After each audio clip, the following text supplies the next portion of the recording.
हो चुकी है पीर पर्वत सी पिघलनी चाहिए, इस हिमालय से अब कोई गंगा निकलनी चाहिए।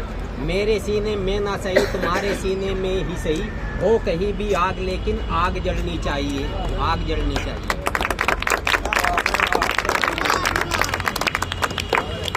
अभी हमारे जो जुझारू जिलाध्यक्ष जी है डॉक्टर समीर, उनको सुना आप लोगों ने, उन्होंने आप लोगों को काफ़ी अच्छे प्रकार से बताया समझाया कि देश में क्या हो रहा है।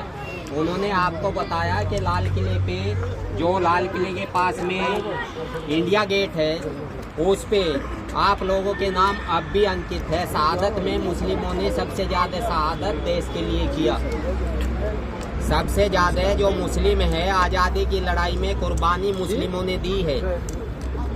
उसके बाद दूसरे लोग रहे हैं, लेकिन जो देश में पाखंडवादी इस देश को कब्जा करके बैठ गए हैं, उन्होंने कोई बलिदान नहीं दिया और ये देश के मालिक बन गए। देश के अंदर केवल दो ही स्तंभ आपस में लड़ रहे हैं, दो ही प्रकार की पार्टियां हैं, एक तो अम्बेडकरवादी है, दूसरी पाखंडवादी है।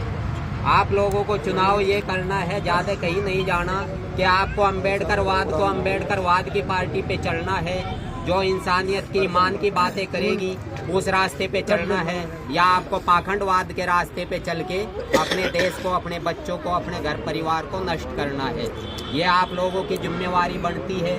आप लोगों को रास्ता तय करना है कि देश के अंदर दो ही रास्ते हैं, एक तो अम्बेडकरवाद है जो संविधान को मानता है और संविधान के अनुसार देश का संचालन करने का अपनी जिम्मेवारी को निभाता है, दूसरा पाखंडवाद है जो जाति धर्म की नफरत फैला के और भली जो जनता है देश की, बड़ी और भोली जनता को गुमराह करके आपस में भिड़ा के और सारा सत्यानाश वो करता है।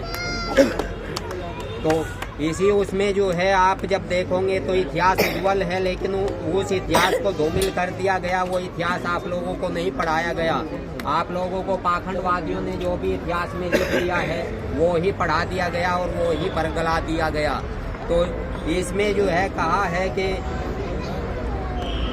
उनकी मजार पर नहीं एक भी दिया, उनकी मजार पर नहीं एक भी दिया, जिनके खूह से महके है ये अहले वतन और जगमगा रहे हैं उनके मकबरे, जो बेका करते थे कभी शहीदों के भी कफन।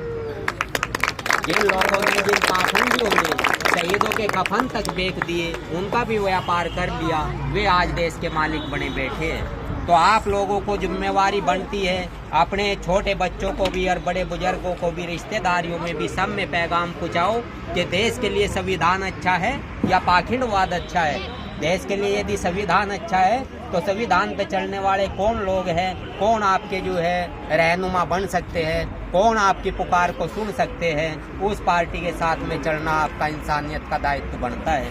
इसी कड़ी में हमारे मंडल अध्यक्ष जिसान हयातगी आपको जो है, जो पार्टी कैसे बनी, कब से बनी और क्या संघर्ष किया और आज क्या स्थिति है, आपको सबसे बेहतर तरीके से समझाएंगे। जिसान हयातगी अपनी बात करेंगे।